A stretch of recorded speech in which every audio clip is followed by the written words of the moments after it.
बहुत स्वागत है आपका। हिंदी खबर देख रहे हैं आप और मैं हूं आपके साथ श्रेया दीक्षित। बुलेटिन की शुरुआत करेंगे बड़ी खबर के साथ। दिल्ली से इस वक्त की बड़ी जानकारी, जहां संसद भवन में सर्वदलीय बैठक खत्म हो चुकी है। तो मानसून सत्र से पहले सर्वदलीय बैठक खत्म हुई। विपक्ष ने कई मुद्दों पर इस दौरान चर्चा की मांग भी की। तो आपको बता दें कि पहलगाम आतंकी हमला, सीज फायर पर कई सवाल उठे। तो अहमदाबाद प्लेन क्रैश का भी मामला इस दौरान सदन में उठाया गया। सदन चलाने के लिए विपक्ष का सहयोग फिलहाल मांगा गया। तो ये बड़ी अपडेट इस वक्त ही आप तक पहुंचा रहे हैं। सदन भवन में सर्वदलीय बैठक खत्म हो चुकी है, जहां आपको बता दें कि विपक्ष ने मानसून सत्र से पहले हुई सर्वदलीय बैठक में विपक्ष ने कई मुद्दों पर चर्चा की मांग उठाई है। पहलगाम आतंकी हमला, सीज फायर का मामला इस दौरान उठा। आपको बता दें कि लगातार विशेष सत्र की मांग करते हुए विपक्ष अड़ा हुआ था और इसके बाद मानसून सत्र की शुरुआत हो चुकी है और ऐसे में विपक्ष ने कई मुद्दों पर चर्चा की मांग भी की।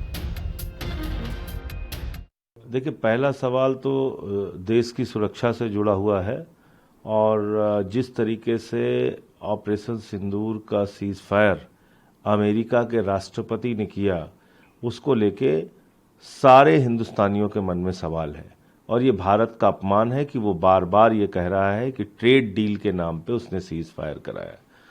तो भारत की सरकार को इस पर स्पष्टीकरण देना चाहिए, सदन में आके प्रधानमंत्री जी को बयान देना चाहिए। ये मामला उठाऊंगा। 5 जेट गिराए जाने की बात भी वो कह रहा है, जो कि उसका काम नहीं है। तो मुझे लगता है कि अमेरिका के राष्ट्रपति जो बार बार अपमान कर रहे हैं, वो मुद्दा प्रमुखता से आज मीटिंग में आम आदमी पार्टी की ओर से मैं उठाऊंगा और बाकी लोग भी उठाएंगे। दूसरी बात ये कि जो दिल्ली में बुलडोजर चलाया गया, गारंटी देने के बाद, प्रधानमंत्री का गारंटी कार्ड देने के बाद, यूपी, बिहार, पूर्वांचल के लोग जो मजदूरी करते थे, मेहनत करते थे, छोटी छोटी दुकानें लगा के, रेडी पे दुकान लगा के अपना जीवन चलाते थे, उनको आपने उजाड़ दिया। ये मुद्दा उठाने का काम करूंगा। 31 जुलाई से लोकसभा का सत्र आहूत है और ऐसे समय में ये सत्र आहूत हुआ है जबकि देश में तमाम बड़ी बड़ी घटनाएं हुई, दिल को दहलाने वाली घटनाएं हुई। इससे पहलगांव में जो दर्दनाक घटना हुई है, और लेकिन इस घटना के बाद सारे देश में एकता का परिचय किया गया। सदन की शुरुआत हो रही है। देश की सबसे लोकतंत्र की सबसे बड़े दुनिया के सबसे बड़े लोकतंत्र के मंदिर में इसकी चर्चा होगी और तमाम घटनाएं हुई हैं। 24 के 24 दलों ने 8 पॉइंट चिन्हित किए, जिसमें पहलगाम, ऑपरेशन सिंदूर, बिहार में जिस तरीके से मतों की कटौती, नोटबंदी के बाद ओटबंदी, इसी तरीके से विदेश नीति, चौथा हम कह सकते हैं कि जिस तरीके से मैंने एक एक मुद्दे करके 8 गिनाए हैं, ये सारे मुद्दे उठाए जाएंगे। पर पहलगाम मुद्दे पर, ऑपरेशन सिंदूर पर प्रधानमंत्री को विदेश नीति के मौके पर वहाँ रहना चाहिए, सदन में भागे ना, सदन छोड़ के भागे ना कि अगर जवाब नहीं तो हम भाग लेंगे। अब सेशन शुरू हो रहा है, हम सब इसीलिए यहाँ दिल्ली पहुँच गए हैं। हम उम्मीद रखते हैं कि सेशन में ऐसे इम्पोर्टेंट मुद्दे जो हैं, एक तो हमारा पहलगाम का, जिन्होंने हमारे देशवासियों को मारे हैं, अभी तक उनको गिरफ्तार नहीं कर पाए हम। स्पेशल सेशन आपने मना कर दिया, तो इस सेशन में जवाब तो दें कि क्या हुआ। और दूसरी बात, 18 बार ट्रंप जी कह रहे हैं कि उन्होंने जंग बंद करवा दिया भारत और पाकिस्तान के बीच में, और प्रधानमंत्री तो मौन व्रत पकड़ के बैठे हैं और कुछ कहते नहीं है कि क्या सच है क्या नहीं। इसका भी जवाब चाहिए। तो ज्यादा जानकारी के साथ हमारे सहयोगी कंचन अरोड़ा हमारे साथ जुड़ी हुई हैं। कंचन, देखिए जिस तरीके से सर्वदलीय बैठक में विपक्ष का तेवर नजर आ रहा है, तो साफ तौर पर हम अंदाजा लगा सकते हैं कि सेशन जब शुरू होगा क्या माहौल बनेगा वहां पे।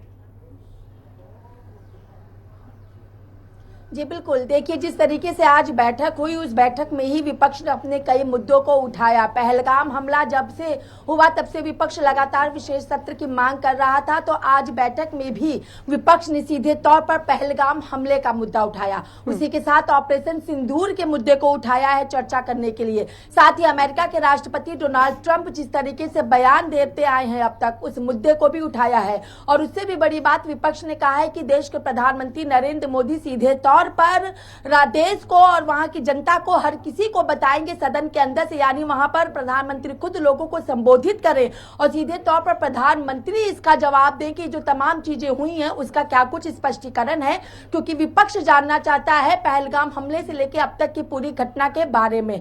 वहीं अगर बात कर ले आम आदमी पार्टी की, तो आम आदमी पार्टी से राज्यसभा सांसद संजय सिंह ने भी सीधे तौर पर अपनी बात को रखा कि जिस तरीके से उत्तर प्रदेश में स्कूलों को मर्ज किया जा रहा है, इस मुद्दे को भी उठाया जाएगा सदन के पटल पर। साथ ही राष्ट्रीय राजधानी दिल्ली में जिस तरीके से लोगों के घरों पर बुलडोजर चलाए जा रहे हैं, उस मुद्दे को भी उठाया जाएगा। उसी के साथ बिहार में एसआईआर को लेकर की जो चीजें हो रही है मतदाता सूची में, उन मुद्दे को भी उठाएगा। यानी विपक्ष पूरी तरीके से तैयार है अपने तमाम मुद्दों को लेकर, अपनी तमाम बातों को लेकर, अपने तमाम सवालों को लेकर के। और सत्ताधारी सरकार, केंद्र सरकार, खासतौर पर देश के प्रधानमंत्री नरेंद्र मोदी से उन सवालों का जवाब मांगने के लिए भी विपक्ष पूरी तरीके से तैयार है। लेकिन अब देखना यह भी होगा कि कल जब सुबह 10 बजे यानी 21 जुलाई को सुबह 10 बजे जब विशेष सत्र की शुरुआत होगी, तो उस सत्र के दौरान क्या विपक्ष के मुद्दों के सवालों का जवाब प्रधानमंत्री या केंद्र सरकार के द्वारा मिलता हुआ दिखाई देता है, या हंगामे के साथ ही इस बार फिर से मानसून सत्र को खत्म किया जाता है। जी बिल्कुल, देखिए कंचन, जिस तरीके की अभी से बयानबाजी शुरू हो गई है विपक्ष की ओर से, भले इंडी गठबंधन एक साथ नहीं है, लेकिन जो अलग अलग होकर टुकड़ों में बट के जो इतने सारे मुद्दे उठाए जा रहे हैं, तो कल की तस्वीरें कहीं ना कहीं अभी से साफ हो गई है। जिस तरीके से मांग कर रहे हैं कि सदन में प्रधानमंत्री मोदी की मौजूदगी हो और वो पूरा स्पष्टीकरण जो है उनका दे। अगर वहां पर मौजूदगी नहीं होती है तो भी कई तरीके के विपक्ष इस दौरान हंगामा करते हुए भी नजर आ सकता है। जी बिल्कुल बिल्कुल, देखिए इंडिया अलायंस में अगर बात कर लें कांग्रेस की तरफ से, तो गौरव गोगोई की मौजूदगी थी, प्रमोद तिवारी की मौजूदगी थी, सपा से प्रोफेसर राम गोपाल यादव की मौजूदगी थी, आम आदमी पार्टी से संजय सिंह की मौजूदगी थी।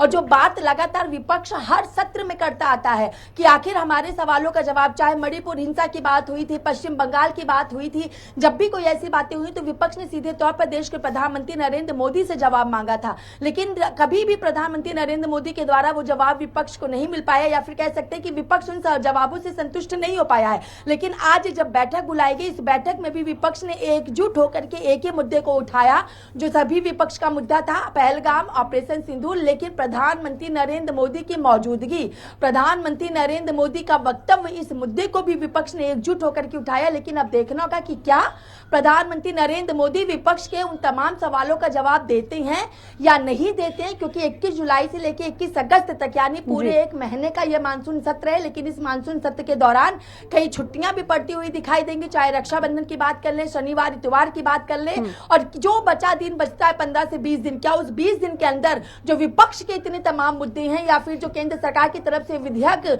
लेकर के आने वाले उन तमाम विषयों को लेकर किस तरीके से चर्चा होती है। लेकिन इतना तो तय है, इस बार का मानसून सत्र अब तक के सभी सत्रों में सबसे ज्यादा हंगामे वाला होने वाला है। और विपक्ष एकजुट होकर के, क्योंकि इंडिया अलायंस का हिस्सा आम आदमी पार्टी नहीं है, लेकिन इंडिया अलायंस का हिस्सा ना होते हुए भी विपक्ष में आम आदमी पार्टी या तमाम राजनीतिक घटक दल हैं, केंद्र सरकार को जरूर घेरते हुए दिखाई देंगे। जी बिल्कुल, कल की तस्वीरें कैसी होंगी कंचन, देखने वाली होंगी। फिलहाल तमाम जानकारी के साथ जुड़ने के लिए आपको बहुत बहुत शुक्रिया।